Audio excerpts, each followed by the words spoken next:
You're 19, broke, and hungry in 1963 Chicago, sitting on a borrowed couch, watching TV in your half-furnished apartment. You've got a high school diploma, legs that won't quit, and rent due by Friday. That's when you see the ad. Now auditioning Playboy Bunnies. Must be 5'5", attractive, friendly, no experience needed.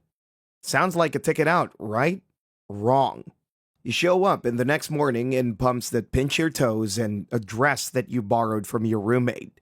You expect a line. Instead, you're surrounded. Hundreds of girls in full makeup at 8 a.m., all with the same desperate gleam in their eye. A woman with a chalkboard barks your name. Smile, she snaps. Shoulders back, now walk. You walk, you pose, you don't breathe. Then the door opens. The bunny mother walks in. Tall, severe, eyes sharp enough to cut glass. She looks at you up and down, then nods. You'll do. Congratulations. You've just joined the most glamorous meat market in America. Your job? Make men feel rich and important while balancing cocktails and heels and a corset so tight it bruises your ribs. Jackpot, right? Wrong. The uniform arrives in a box. Black satin corset, matching ears, collar, cuffs, bow tie, pantyhose, 3-inch heels. You try it on and can't breathe. You ask if there's a bigger size. The seamstress laughs. You're not here to be comfortable, sweetheart. You're here to be seen. You're 21 and your feet have stopped bleeding. Mostly. You've learned the bunny stance. One leg tucked, back straight, smile frozen. Always look happy, even when your toes go numb. The club opens at 6 p.m., but you show up by 4.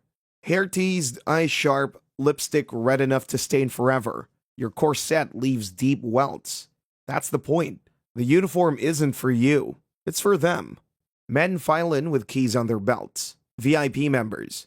Rich. Married. Starving. They look at you like your dinner. They call you baby, bunny, or worse. One snaps his fingers. You smile. He winks, spanks your bunny bottom cheeks. You die a little inside. Your job? Serve drinks, make them laugh. Don't spill, don't talk back, don't eat. One girl snuck a French fry and got fined $50. Her locker was empty by morning. The AC blasts, you're sweating. Your tray holds 5 glasses. One wrong step at its bathroom duty. No tips, no breaks, just bleach. But tonight you're in the main lounge. Bigger tips, bigger risk. Across the floor is Valerie. Tall, redhead, flawless. She once bumped your tray and blamed the table. 200 gone. Better arch your back, sweetheart. You're slouching. You want to slap her. Instead, you smile. Because if you want to last here, you have to learn quick. Bunnies don't fight. They sabotage. A week later, you're assigned to the VIP back room. Politicians, athletes, studio executives. You smile wider. Bend deeper. Pretend you don't hear what they whisper about your legs when they think you're out of earshot. One of them, a man with a gold watch and hands that linger too long, slides 100 into your glove. Come to the hotel. Just dinner. You shake your head. Smile anyway. He shrugs. You girls are all the same. Cheap and dumb. You excuse yourself and walk away before he can see your face crack. Later, Valerie offers you a cigarette. Heard you turned him down. You nod. She exhales. Smart. He did the same to Loretta. She's gone now. You don't ask what gone means. You don't want to know.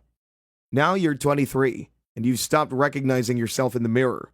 Your waist has shrunk. Your smile stays even when you're alone. And the bruises on your hips have permanent outlines, shaped like corset hooks. You move like a dancer now. Fluid. Graceful. Fake. You know how to cry without ruining your eyeliner. You know how to flirt without meaning it. You know how to survive. The Playboy Club throws a private party. Hugh himself is expected. The bunnies are on high alert. Everyone's lips are redder, their lashes longer. You're poured into a brand new green satin uniform. It's too small, but you wear it anyway. Valerie's working in the room too. She has the good tray, the one with just champagne and caviar. You're stuck with the cocktails that slosh and spill if you so much as breathe wrong. You catch her eye across the room. She smiles. It is not kind. The men are louder tonight. Drunker. One corners you near the bar and asks you if your tale is real. He reaches. You twist away, smiling. laughing, making it a joke so he doesn't get angry. The bunny mother sees, she pretends not to. Later in the locker room, you find Valerie sitting on the bench, pulling off her heels. Her foot's bleeding. She doesn't flinch. "You're good," she says. You pause. "That's not a compliment," she adds. "Good means you'll stay too long."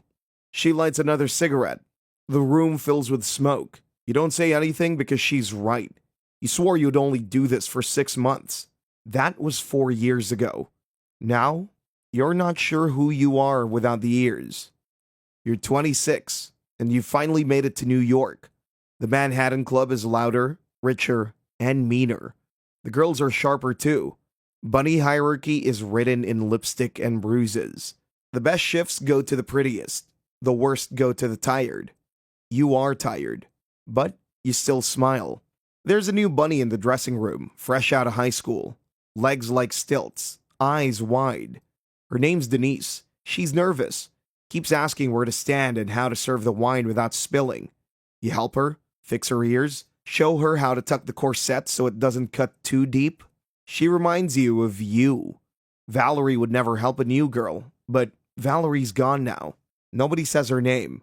She left after a man followed her home.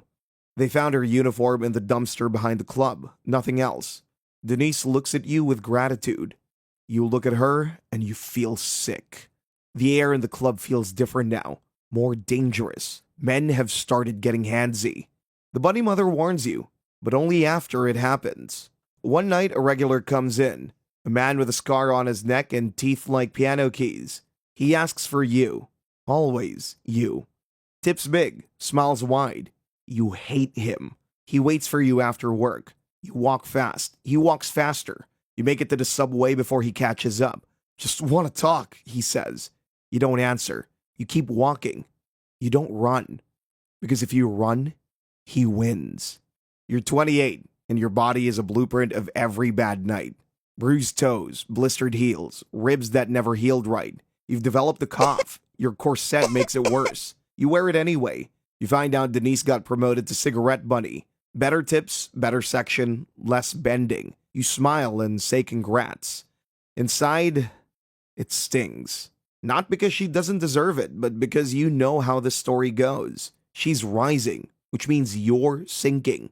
The managers start giving you fewer shifts. They say it's rotation, but the new girls get prime nights, and you're back to Tuesday graveyards with drunk tourists who don't tip. One night, you're cleaning up after closing. Denise is gone. You hear something near the lockers. A man's voice. Laughter. Then Denise. Not laughing. You open the door. The club manager stands too close, his hand on her waist. She pulls away when he sees you. He strains his tie, leaves without a word. You don't report it, because there's no one to report it to. Later, Denise won't meet your eyes. She transfers to the Vegas club 2 weeks later. You never hear from her again. The club feels colder now. Or maybe it's you. Your shifts are down to once a week. You ask the bunny mother why. She shrugs. You're not pulling like you used to. That night, you stare at your uniform in the locker. It's faded. The satin is frayed. The tail is thinning. It looks like a costume from another life. You almost don't put it on, but you do.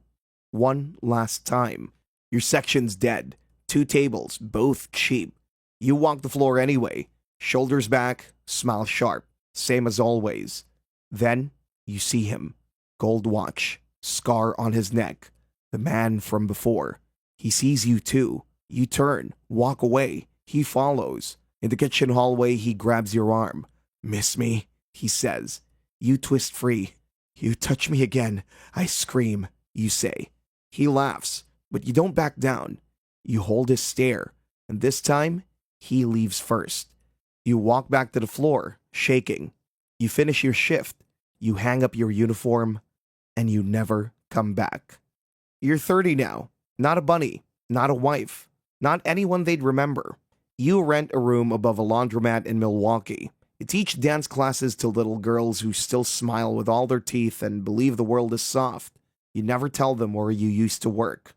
Your corset sits in a box under your bed. You haven't touched it in years, but sometimes you feel it cinching your ribs. Your body never recovered. Ankles crack. Lower back hums with pain. Once a month, you dream of the club, not the lights, the voices, the tray slipping, his breath. You wake up sweating and silent. One day, you pass a magazine stand. A bunny's on the cover. Looks like Denise, but it's not her. It never is. You wonder how many of you are out there. Girls who made it, girls who didn't, girls like Valerie. Did she run? Did she die? Does it matter? You weren't famous or rich, but you made it out. Past the fantasy, past the bruises. You made it out whole enough to keep going. And when you finally throw that corset away, you don't cry. You just exhale. Because the real victory? You're still here.